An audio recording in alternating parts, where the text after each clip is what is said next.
अंगनवा बिन बलम के भौजी।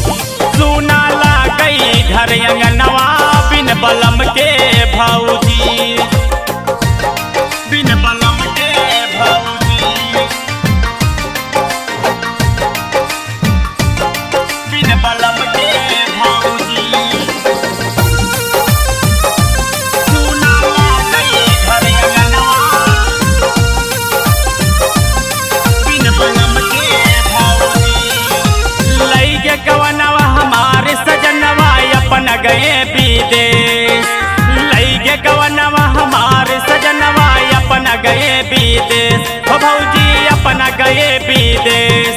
औ फोन फकड़ा कुछु न करई जियरम लागई कलेश। जुलमी लागई ई जमनवा बिन बलम के भौजी। जुलमी लागई ई जमनवा बिन बलम के भौजी। सुना लागई घर अंगनवा बिन बलम के भौजी। बिन बलम के भौजी। बिन बलम के भौजी। सुना लागई घर अंगनवा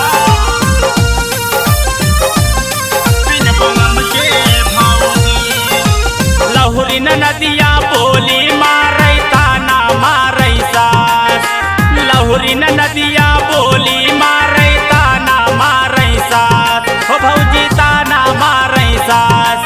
औ गोदिया हमरे नाही होरी लवा क्या कई करी हम आस। रह रही तड़पै हमर जवनिया बिन बलम के भौजी।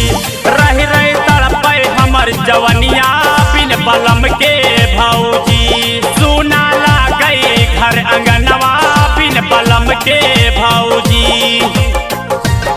बिन बलम के भौजी।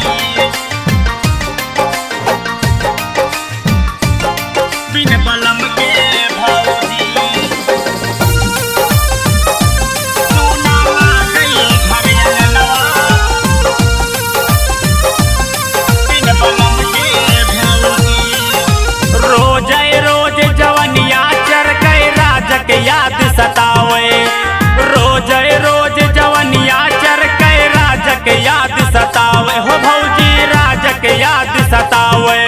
औ चढ़ी जवानी में राजा छोड़ के रुपया गए कमाई। से जिया चर गए हमर जवनिया बिन बलम के भौजी। से जिया चर गए हमर जवनिया बिन बलम के भौजी। सुना लागई घर अंगनवा बिन बलम के भौजी। बिन बलम के भौजी। बिन बलम के भौजी। सुना लागई घर अंगनवा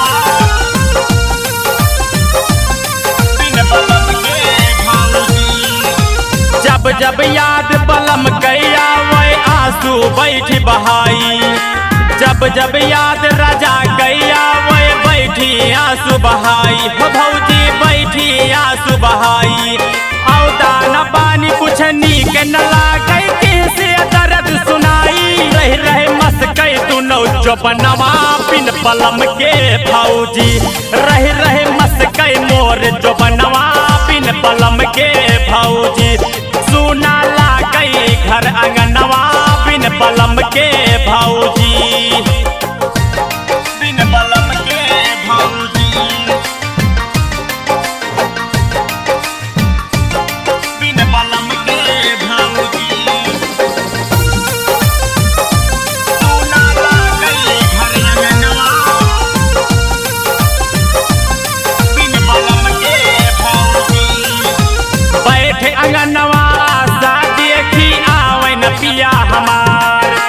बैठे अंगनवा आशा देखी आवे न पिया हमार। हे भौजी आवे न पिया हमार। और रोज घात लगावे हम पर रसिया राजकुमार। कैसे बची है मोर धर्मवा बिन बलम के भौजी। कैसे बची है मोर धर्मवा बिन बलम के भौजी। सुना लागई घर अंगनवा बिन बलम के भौजी।